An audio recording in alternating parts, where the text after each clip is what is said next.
Hey everybody, it's Anna. Time for the Thursday card and this week's tarot story. Today we have the Seven of Cups. So the number 7 is about discernment, making wise choices that serve our highest good. Cups are connected to the hearts. They're about following your intuition, emotional connection, as well as emotional fulfillment. So it's about the feeling part of our human life, right? So the image shows this man looking at 7 magical cups. They're floating in the air. Each of them has a gift. And he has to pick the one that he wants. So he has to use his 7, his discernment, and choose the one that matches him the best. So this card is really a fun card because it's basically saying, look at all these magical paths are open to you. Pick the one you want. But it can also be a challenge because a lot of times when it comes to choosing, making a choice, our minds will get activated and start trying to make a linear decision about what's the best choice, right? Or what's the right choice and not the wrong choice. They start doing pros and cons and weighing this and weighing that and really having to guess what's going to happen. So it requires the mind to project ahead. Well, if I take this path, this could happen, this could happen, this can happen. And unfortunately, when the mind projects ahead, especially the ego mind, it projects a lot of catastrophe. Which means the mind's going to anticipate every wrong thing that can happen in every one of these paths, right? Which is not a good place to start.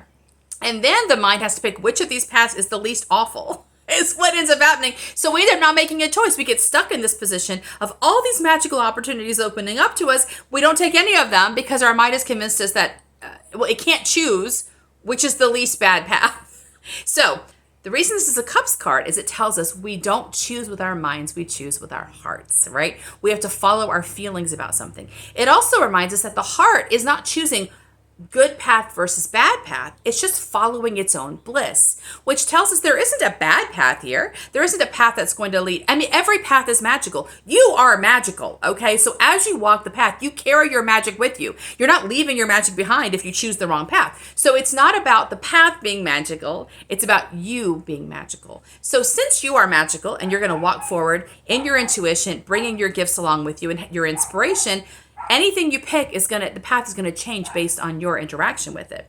So now all you have to decide is, what does your heart want? What makes you the happiest? What makes you the most joyful? And just start walking.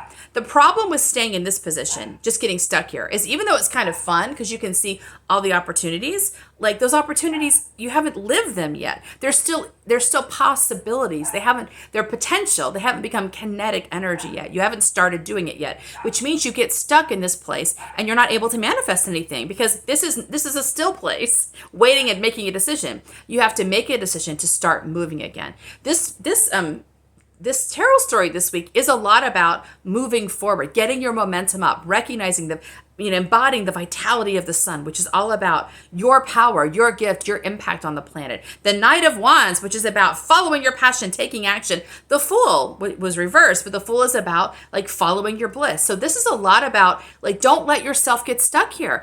You can't make a mistake. There is no mistake to be made. All you have to ask yourself is, which one makes me happiest right now? Which one makes me the most excited? And pick your path and bring your magic, as you're going to do, because you are the sun and the sun always has magic within it. Pick your path, make your path, carry your magic, and continue the adventure. That's what today's card is about. See you tomorrow for our next one. Bye.